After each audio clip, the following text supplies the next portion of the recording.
Hindi po, sa pakil po. Ah, bakit ka nagpa-ultrasound? Dito ka na lang sana nagpa-ultrasound. Sino Eh. nag-ultrasound sa packing? Hindi ko po... Babae itong baby Opo. na ito, yung Pepe. Babae po talaga. Oo. Kitang-kita Kailan na. ang due date natin, yung unang ultrasound natin? November 10 po. Ito yung Pepe, oh. Yung guhit niya. Kita mo? Opo. Kasi yung dalawa kasi. Ito yung buto sa hita.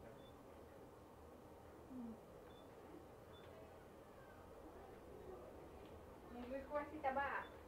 Ano? Hapunan. Hapunan. Hapunan. Gutom na. Ikaw daw. Ba't di tayo sabi niya, sikod na. Hindi naman po yung masama pang-apat na yan. Hindi na. Ano naman? Hindi ko kasi kita Gusto niya? nung in-ultrasound ako. Ha? Ako yung magkakita ko. Ano yung kwarto ng bata? Ulam ng bata. Ulo ng baby, hindi tingnan natin sa pakso. Eh ngayon, ilang buwan na itong... Ikabuhan ako na po. Sa regla po ako yung November 9. November 9. Yung unang ultrasound, dito ka na ultrasound. Apo. Kailan ang due date mo? Yung November pinakauna? 10. November 10. Kasi kung sa ano, sa edad, pinaka-accurate talaga yung pinakauna. November 10. Kasi kung pagbabasehan natin yung ultrasound natin ngayon, lumalabas 8 buwan lang. Oo. Yun yung ano natin. Kasi hindi natin pwede lakihan eh. Eh kadalasan kung ganito kalaki na, hindi na ganun katugma yung edad sa sa sukat na. Maliit po yung baby. Baka maliit kung pagbabasehan mo yung doon sa una. Pagbabasehan pa rin naman nila yung una pagdating sa edad. Yung mga unang 3 buwan ng pagbubuntis, yun talaga ang accurate naman eh. Pagdating sa edad. Kasi hindi natin pwede habulin yung edad sa sukat. Yan, 35 weeks, 4 days tayo, December 7. Kung doon sa regla, November 9. Malayo talaga. December 7. Na, Palayo na palayo.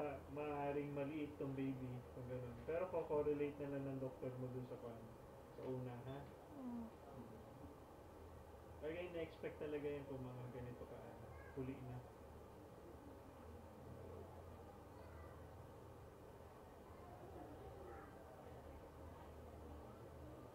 Ito yung tibok na puso.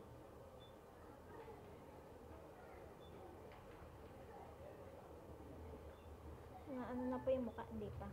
Ay, hindi pa. Ba't di ba natin nakita natin? 5 months pa lang po. 5 months.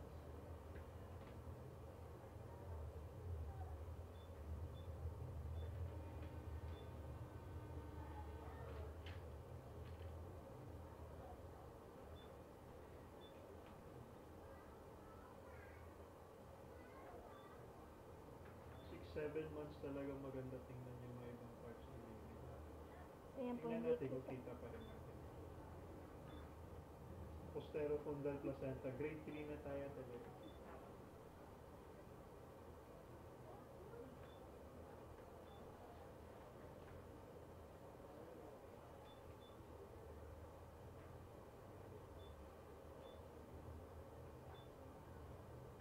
.1 sister na.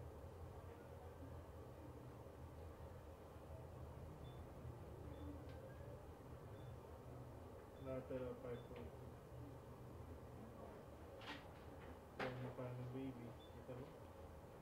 Mata, ilog, labi.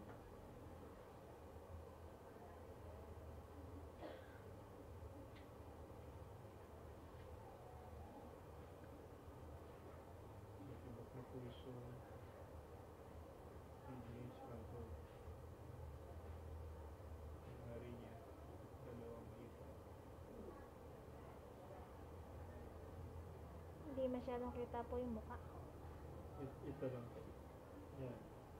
Yan lang yung mukha niya. Yan. Kita niya po.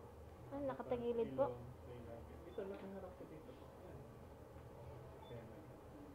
Yan po siya. Ito yung noo. Ito yung mga mata. Ito yung ilong. Ito yung lapit. Kita mo? Yan na siya. Okay naman po. Kompleto. Oo.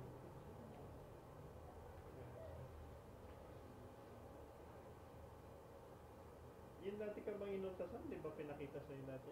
Nakita ko din po. Wala naman nakita yata ang diferensya yun eh. No? Wala.